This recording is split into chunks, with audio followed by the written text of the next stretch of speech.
کہ پاکستان 14 اگست 1947 کو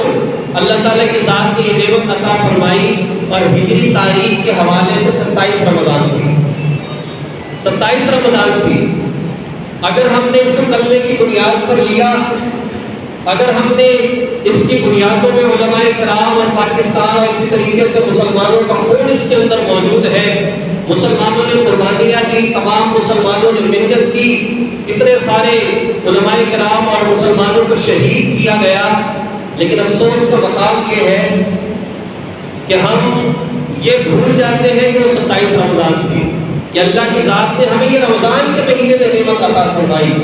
اللہ کی ذات نے ہمیں 27 تاریخ کو یہ نعمت عطا فرمائی، لیکن چلو ہم نے اس کو بھلایا۔ 14 اگست کو بے شک یاد رکھیں، لیکن کم از کم قربانیاں ہمارے سامنے ہونی چاہیے جو مسلمانوں نے قربانیاں دی ہیں۔ تو جس وقت مولانا شبیر احمد عثمانی صاحب یہ کہتے ہیں کہ میں حاضر ہوا اپنے بڑے بھائی مولانا مطلوب الرحمان صاحب کے پاس، اور میں نے کہا کہ میری رہنمائی کریں کہ مجھے اس موقع پر کیا کرنا چاہیے، اس وقت میں جد و جہد چل رہی الگ ملک حاصل کرنے کی، مجھے اس موقع پر کیا کرنا چاہیے؟ تو ہم نے فرمایا کہ آپ استخارہ کریں، آپ استخارہ کریں۔ تو کہتے ہیں کہ میں 7 مرتبہ استخارہ کر چکا ہوں، اور ہر مرتبہ میرے ذہن کے اندر یہی بات آتی ہے کہ اگر تم نے مسلمانوں کی آزادی کے لیے اور اسلام کے فروغ کے لیے اس جد و جہد میں کوشش نہ کی تو قیامت کے دن اللہ تم سے سوال کرے گا اور تم سے پوچھے گا کہ ایک جد و جہد چل رہی تھی قرآن پر عمل کرنے کے حوالے سے، ایک کوشش چل رہی تھی نبی علیہ السلام کے دین کے فروغ کے لیے، تو تم نے اس میں کیا کردار ادا کیا؟ تو فرمایا کہ جب استخارہ کر چکے ہو، گویا کہ اللہ کی ذات سے مشورہ کر چکے ہو، تو تمہیں چاہیے کہ اس جد و جہد میں حصہ لو۔ اور پھر دیکھ لیں کہ مولانا شبیر احمد عثمانی صاحب نے وہ تاریخی کردار ادا کیا اور مسلم لیگ میں شمولیت اختیار کی، اور اس کے بعد وہ سارا کا سارا نظام چلتا ہے جس کا نتیجہ ہمیں پاکستان کی صورت میں حاصل ہوتا ہے۔ یہی صورتحال مولانا شفیع صاحب تھانوی رحمۃ اللہ علیہ کے حوالے سے ہے، جس کے بارے میں پھر قائد اعظم نے خود یہ بات کہی تھی، اگر تھانوی رحمۃ اللہ علیہ اور ان کے رفقا کا ہمیں تائید حاصل نہ ہوتی تو شاید ہم یہ ملک حاصل نہ کر سکتے۔ اور اسی چیز کا شکریہ ادا کرنے کے لیے محمد علی جناح نے اگر مشرقی پاکستان میں جھنڈا لہرانے کی بات آئی تو فرمایا کہ علماء میں سے مولانا شبیر احمد عثمانی صاحب یہ جھنڈا لہرائیں گے،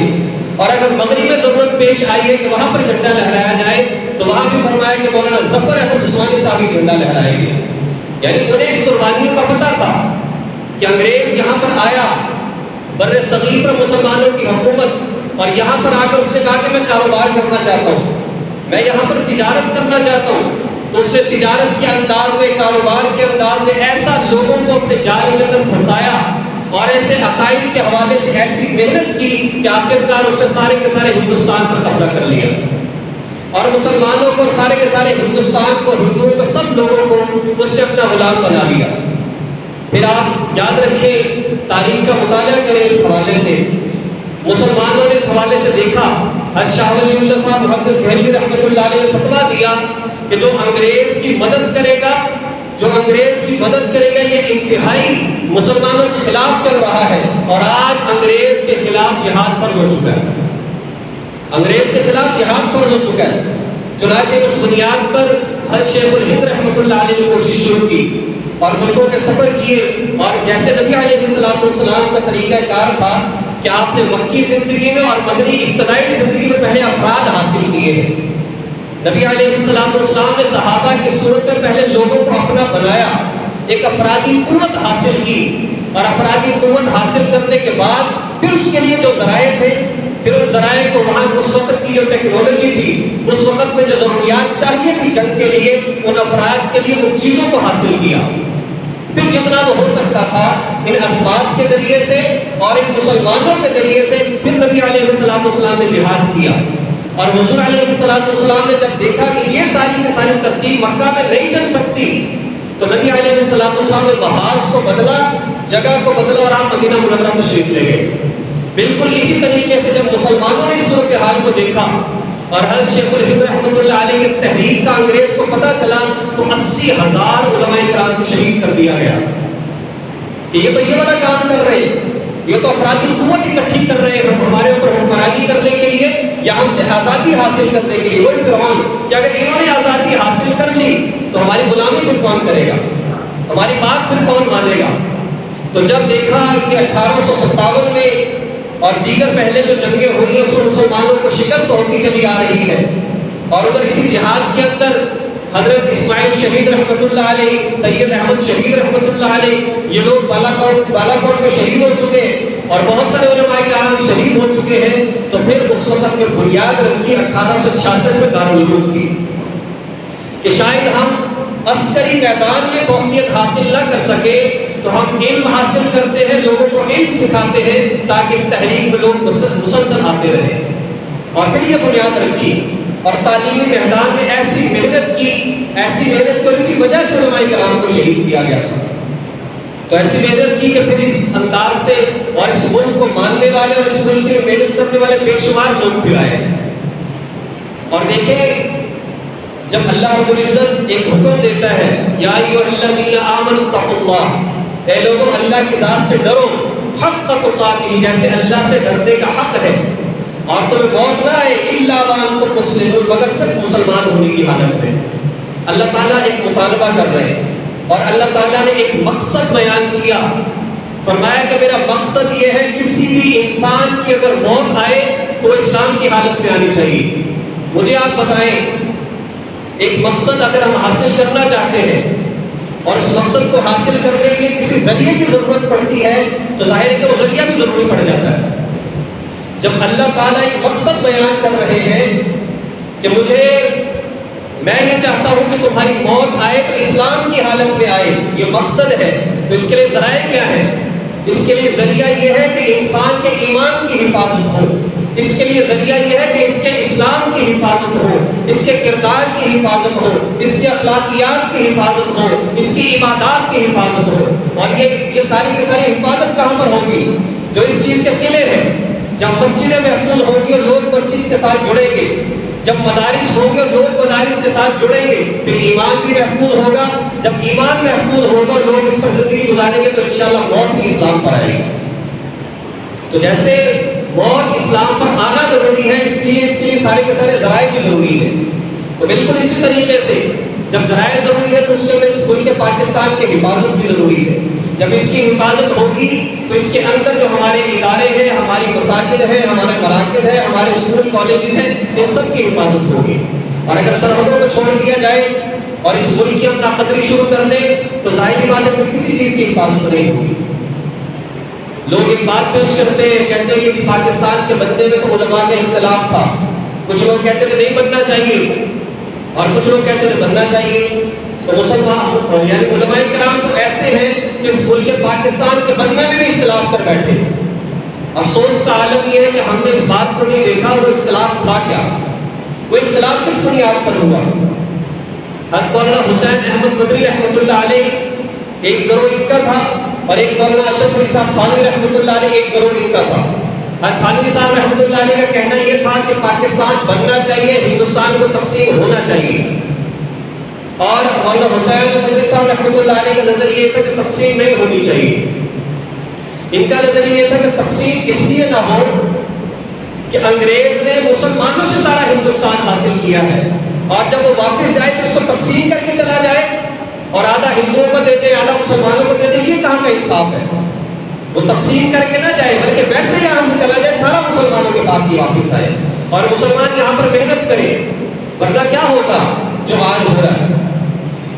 اگر تقسیم ہو گیا تو پاکستان کا مسلمان تو بڑے آرام سے زندگی گزارے گا، اور میوات میں ہندوستان میں آج کیا ہو رہا ہے؟ وہاں پر ظلم ڈھائے جا رہے ہیں، ہمیں کوئی پرواہ نہیں ہے۔ اور اگر یہی تقسیم نہ ہوئی ہوتی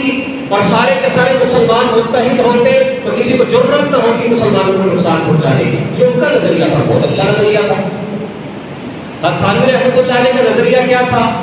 وہ یہ فرماتے تھے کہ دیکھو بھائی، جیسے نبی علیہ السلام نے مکہ کو چھوڑا، مدینہ تشریف لے گئے اور وہاں پر قوت کو اکٹھا کیا، اور قوت کو اکٹھا کرنے کے بعد پھر جہاد کیا اور مکہ کو بھی آزاد کروایا ہے۔ تو ہماری کوشش یہ ہے کہ ہم وہاں پر جا کر ایک محنت کریں گے اور خالصتاً اسلام کی تعلیم حاصل کریں گے، ایسے افراد اور ایسے لوگ تیار کریں گے اور پھر انشاءاللہ وہ وقت آئے گا کہ مسلمانوں کے اندر قوت حاصل ہوگی جس کی بنیاد پر ہندوستان کو بھی جو ہے وہ رہا کروایا جائے گا اور ہندوستان کو جو ہے اس کی تقسیم کو بھی دور کیا جائے گا۔ ایک نظریہ تھا اور ہم سوچ رہے تھے یہ 74-75 سال ہوئے، شاید اس میں تاریخ بدل جائے تو تاریخیں بدلنے اور تاریخ رقم ہونے میں 100-200 سال لگ جاتے ہیں۔ نبی پاک صلی اللہ علیہ وسلم نے ارشاد فرمایا تمہاری اس وقت پہ کیا حالت ہوگی، کیا خوش وقتی کا وقت ہوگا تمہارے لیے جب حضرت عیسیٰ علیہ السلام امام حاکم عادل بن کر تشریف لائیں گے اور اس کی بنیاد پر اللہ تبارک و تعالیٰ سارے جہان میں اسلام کے جھنڈے کو لہرائے گا۔ اور ہمیں اس بات پر امید ہے کہ اللہ تعالیٰ کے ذات پوری دنیا میں دیکھا جائے اسلام کے حوالے سے، ایمان کے حوالے سے، نظریے کے حوالے سے جتنا پاکستان کا مسلمان مضبوط ہے اتنا کسی کا بھی نہیں ہے، یہ یقینی طور پر بات ہے۔ چاہے جتنے بھی اسلامی ممالک ہیں، بے شک جتنی مرضی کمزوری آ چکی ہو، لیکن جتنی بنیادیں مضبوط پاکستان کی کسی بھی ملک کی نہیں۔ کسی کی بنیادوں کے اندر نہ تو اتنا خون ہے جو اس بنیاد پر حاصل کیا گیا ہو، اور کسی کی بنیاد کو کبھی لا الہ الا اللہ محمد رسول اللہ قرار نہیں دیا گیا۔ یہ اللہ تعالیٰ کی ذات کی طرف سے نعمت ہے اور ہمیں اس نعمت پر شکر بھی ادا کرنا چاہیے۔ اور ایک اور روایت مجھے یاد آ رہی ہے، حضرت انس بن مالک رضی اللہ تعالیٰ نے فرمایا، کہا کہ نبی پاک صلی اللہ علیہ وسلم نے فرمایا کہ ایک شخص، بڑی سننے والی حدیث مبارکہ، فرمایا کہ ایک شخص اللہ تعالیٰ کی ذات سے دعائیں کرتا ہے ایمان والوں کے لیے، یا اللہ ایمان والوں کے ساتھ اچھائی والا معاملہ فرما، یا اللہ مسلمانوں کو ظلم سے نجات عطا فرما۔ نبی علیہ السلام نے ارشاد فرمایا، اللہ تبارک و تعالیٰ سے فرماتے ہیں کہ اے میرے بندے، دعا کرنی ہے تو صرف اپنے لیے کر، تیرے اپنے لیے دعا قبول ہو سکتی ہے، ان لوگوں کے لیے تیری دعائیں قبول نہیں ہو سکتی، اس لیے کہ جن لوگوں نے اللہ کی ذات کو ناراض کر دیا، جنہوں نے اجتماعی طور پر ایسے گناہ کیے ہیں، تو انفرادی توبہ کیسے اس کا فائدہ دکھائے؟ اس کے لیے اجتماعی توبہ چاہیے۔ اجتماعی طور پر جھوٹ بولا جا رہا ہے، اجتماعی طور پر ظلم کیا جا رہا ہے، اجتماعی طور پر قرآن کریم کو پس پش ڈال دیا، اجتماعی طور پر بے پردگی کی جا رہی ہے، اجتماعی طور پر بہت سارے گناہ کیے جا رہے ہیں، اجتماعی طور پر سود کا لین دین کیا جا رہا ہے۔ وہاں پر ایک بندے کی توبہ کیا اثر دکھائے گی؟ وہاں پر چند لوگوں کی توبہ کیا اثر دکھائے گی؟ وہ الگ بات ہے، اس توبہ کرنے والے کو اللہ ضرور دے گا،